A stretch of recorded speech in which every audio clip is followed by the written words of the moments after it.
My name doesn't matter.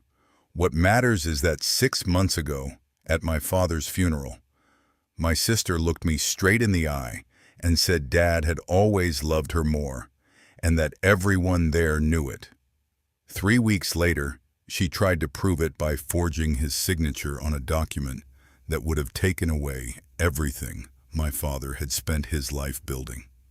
What she didn't know was that I'd already made copies of every financial record connected to his estate. And when the solicitors finally gathered all of us around that table, she wasn't smiling anymore. This is the story of how my sister tried to steal my inheritance, and how the truth buried her in front of the entire family. Before I tell you what happened, you need to understand who we were as a family, because none of this makes sense without that context. My name's Daniel. I'm the eldest, 34 years old, an accountant, married with 2 kids. I'm the sort of bloke who pays every bill a week early because even the thought of an unpaid account keeps me awake at night. My younger sister, Vanessa, was 31. For most of her adult life, Mum used to describe her, very diplomatically, as still finding herself. She went through 4 different careers. Dad personally financed 2 of them. One was a clothing label that survived all of 8 months. The other was a wellness coaching business that never made it beyond an Instagram bio. Our father, Robert, built a successful building supplies company from absolutely nothing. He started in his early 20s with a single delivery truck. By the time he passed away, the business was worth just under $4 million.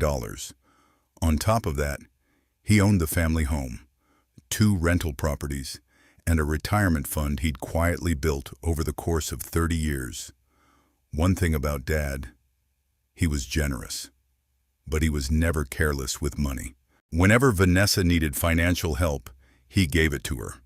But he also kept records, detailed records, spreadsheets going back more than a decade, tracking every loan he'd ever given her. Loans that both of them knew were never really going to be repaid. Still, he documented every single one. While he was alive, I never paid much attention to that habit. By the end of this story, it would turn out to be the most important thing he ever did. Mum passed away when I was 26. For the next 8 years, it was just the 3 of us, Dad, Vanessa, and me. Despite everything, despite the unequal financial support, despite the completely different paths we'd taken, I honestly believed we were still a family that loved one another. I was wrong about a lot of things. That was the biggest one. Dad was diagnosed with stage 3 pancreatic cancer in March. The doctors gave him somewhere between 8 and 14 months. Before I go any further, I want to make one thing absolutely clear. At first, Vanessa was there. She flew back from the city where she lived. She sat beside him through chemotherapy. She cooked meals. She cried with me more than once in the hospital car park. I'm not telling you this to make what happens later feel like some dramatic plot twist. I'm telling you because it's true, and because it's important to understand just how deep the betrayal really was. Around the 4th month, something changed. At first, it was subtle. Vanessa started asking Dad questions that sounded perfectly innocent. Had he thought about updating his will? Didn't he think the house should go to whoever was looking after him? Had he spoken to his solicitor recently? Or was he still relying on the old will? At the time, I convinced myself she was simply being practical. Cancer forces people to think about mortality, about paperwork, about conversations no one wants to have. But someone eventually has to. I didn't see anything sinister in it. Dad brushed most of those questions aside. He'd say everything had already been sorted years ago, that Mum and he had organized it long before any of this happened. He was always a private man when it came to money. Even with me, his accountant son, He rarely discussed the finer details of his estate. I knew the basics. The business would eventually be divided. The house would go to whoever needed it most. There was some sort of trust set up around the rental properties. Beyond that, I never pushed. Questioning a dying man about his will just felt wrong. Looking back, that was a mistake. Not a moral mistake. I still believe it was the right way to treat my father during the final months of his life. But it was a practical mistake, because it left an opening, and Vanessa quietly slipped right through it. By about the 6th month, I noticed she was spending an awful lot of time alone with Dad. That wasn't unusual by itself. She lived much closer to the hospital during treatment, while I still had work and 2 children to look after. But then I realized she was scheduling her visits almost exclusively when she knew I'd be at the office. Whenever I asked how he'd been, she'd keep her answers painfully vague. He was all right. He was tired. We just watched television. Nothing more. Which was odd. Vanessa had always been the sort of person who could spend an hour telling you about a 5-minute trip to the supermarket. Then one Tuesday, and I remember it clearly because Tuesdays were my night to bring dinner, I arrived earlier than usual. There was a folder sitting on the kitchen bench. Inside were blank enduring power of attorney forms, several pages printed from what looked like an online will writing service, and a sticky note in Vanessa's handwriting that read, "Sign where I've highlighted. I'll have it witnessed on Thursday." I want to be honest. My first reaction wasn't suspicion. It was confusion. Dad had already had an experienced estate solicitor for nearly 20 years, a man named Gerald Whitfield. Why would he suddenly be filling out generic forms he'd downloaded from the internet? That night, I asked Dad about it directly. He looked embarrassed, almost uncomfortable. He told me Vanessa had suggested it would be quicker and cheaper than going back to Gerald because he was so exhausted from treatment. He said they were only making a few small updates, nothing important. And then he added something that stayed with me. He hadn't signed anything. I let it go that night. I shouldn't have. But he was exhausted. He was in pain. The last thing I wanted was to turn one of the few months he had left into a family argument. Instead, I told myself I'd ring Gerald the following week, just to make sure. And that's exactly what I did. When I spoke to Gerald, he told me he hadn't heard from my father in over 4 months. He had absolutely no idea anyone was talking about changing the will. That was the moment I felt the ground disappear beneath my feet. I confronted Vanessa on a Sunday afternoon while Dad was having a nap. I kept my voice calm. The truth is, I didn't want to accuse her of anything without proof.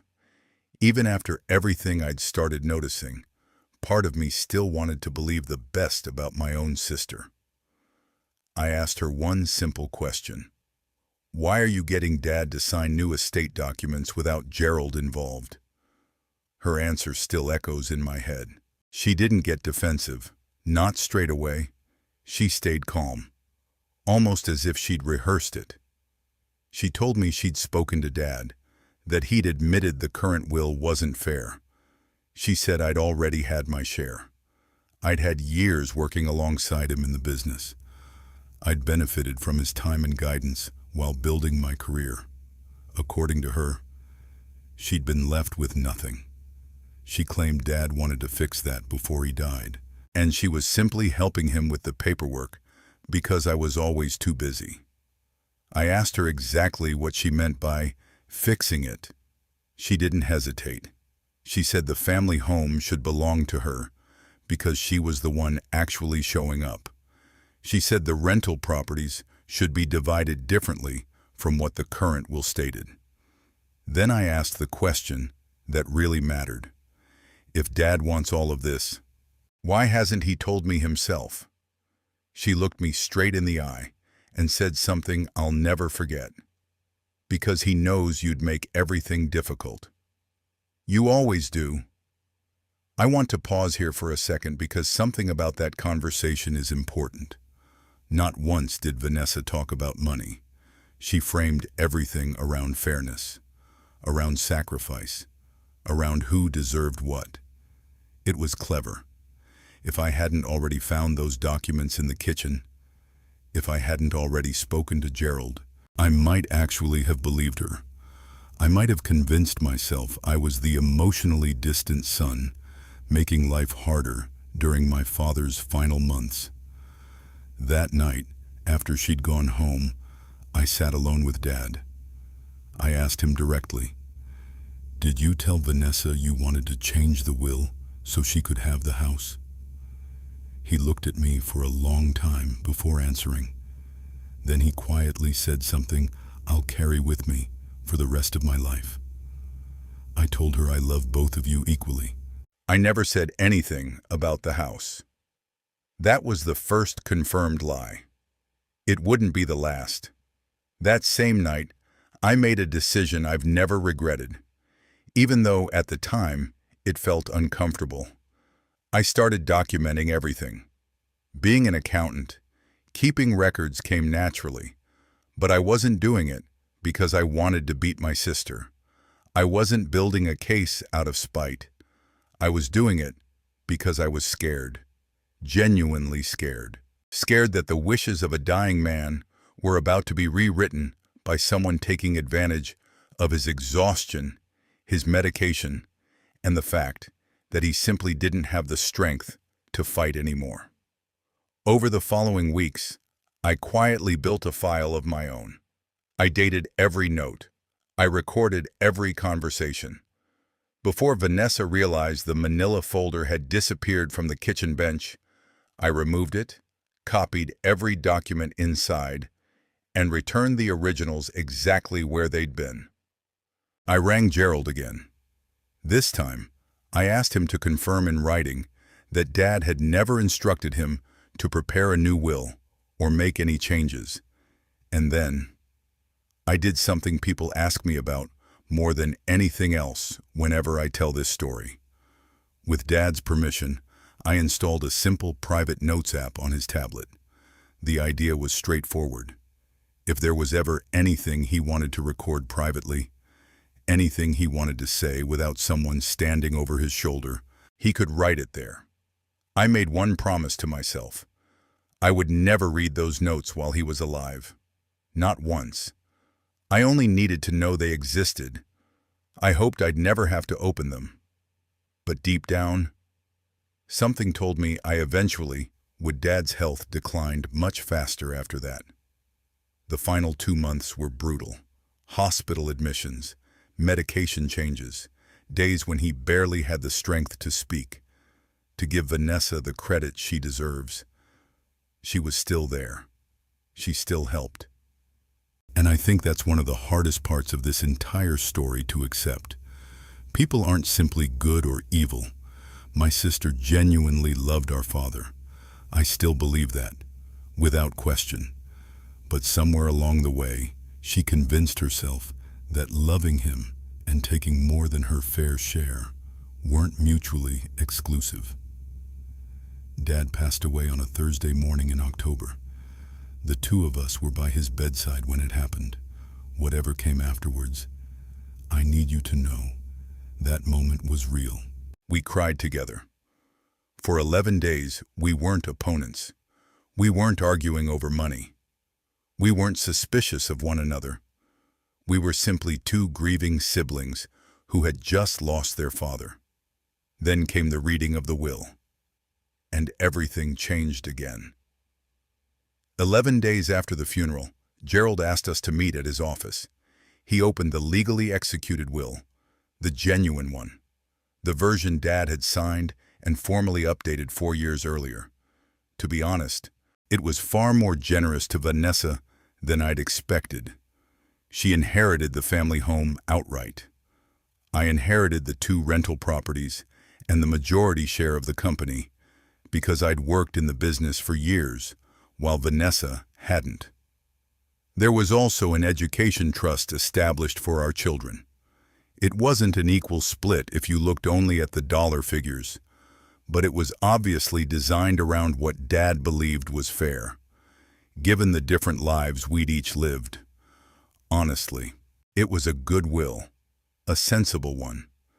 The moment Gerald finished reading it, I looked at Vanessa. Her reaction told me everything. She didn't cry. She didn't even look disappointed. She looked confused, then angry. She immediately asked Gerald if that was definitely the most recent version. She insisted Dad had told her he was updating it. Gerald remained completely calm. He explained that no updated will had ever been filed. The document in front of us was the only legally executed will in his possession. And then, Vanessa made the biggest mistake of her life. Without saying another word, she reached into her handbag and pulled out another document. She placed it on Gerald's desk. It was another will, dated just 5 weeks before Dad died. According to that document, Vanessa would receive the family home, both rental properties, and 60% of the company. My name appeared only once. I was left a small cash payment, described as final consideration for previous support. Gerald picked up the document. He studied every page carefully. The room was completely silent. Nobody spoke. After what felt like forever, he slowly looked up. Then he said something I'll never forget. The notary stamp on this document belongs to an office that closed 18 months ago. The room fell into absolute silence. No one moved. No one spoke. For the first time since Dad's funeral, Vanessa had absolutely nothing to say. This was the moment when everything I'd quietly gathered over those months finally mattered. Calmly, I placed my evidence on Gerald's desk. The original blank forms I'd copied from the manila folder. My dated notes documenting every important conversation. Gerald's written confirmation that Dad had never instructed him to prepare a new will. And finally, the piece that changed everything.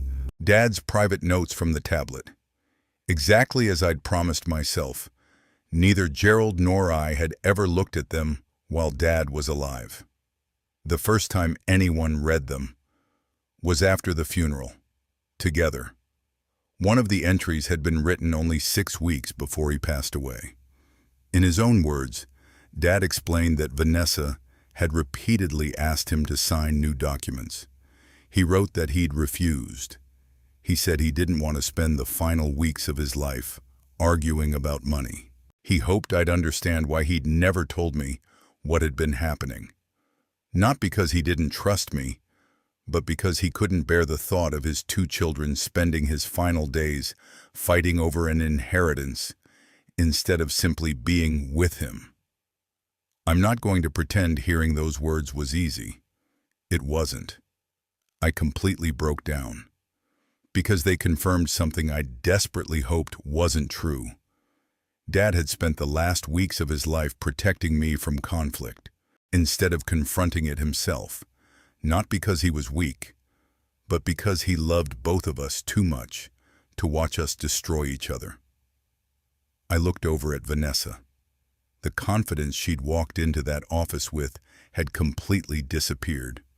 She started talking rapidly, saying there must have been some mistake, that the notary must have made an error, that the will was genuine, that she couldn't understand how the official stamp could possibly be wrong.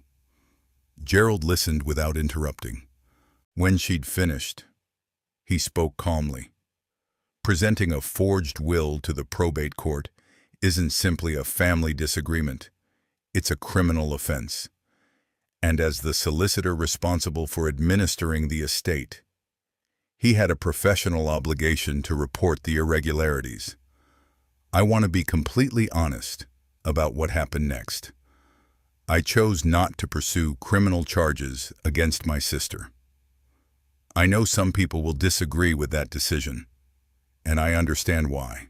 But Dad spent the final weeks of his life trying to prevent exactly that kind of destruction.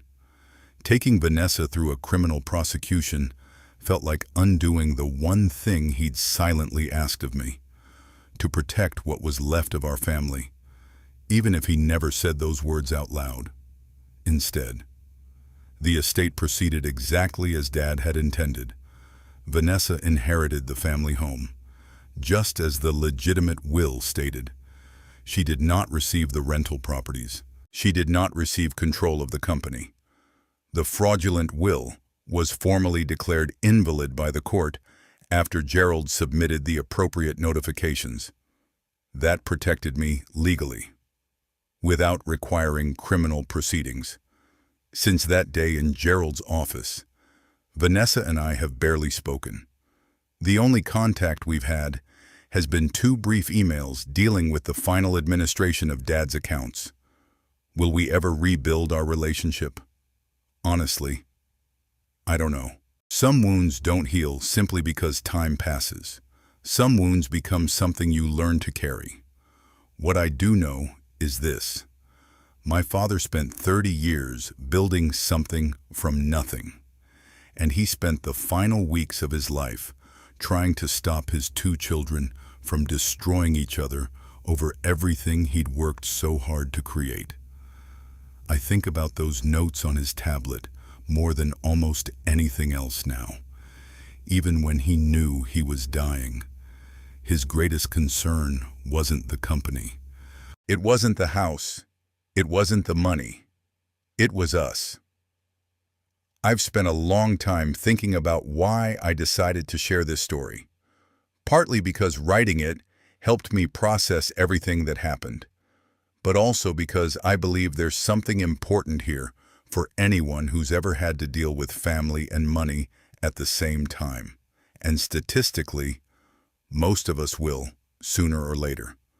Document everything, not because you expect the worst from the people you love, but because clarity protects everyone, including the people who are genuinely trying to do the right thing. And if you ever find yourself asking a sick parent to make the paperwork easier, stop for a moment. Ask yourself one honest question. Who does that simplification really benefit? If this story affected you the way it affected me while telling it, let me know in the comments. I read every single one. And if you'd like to hear more true stories like this, make sure you subscribe. There are plenty more still to come.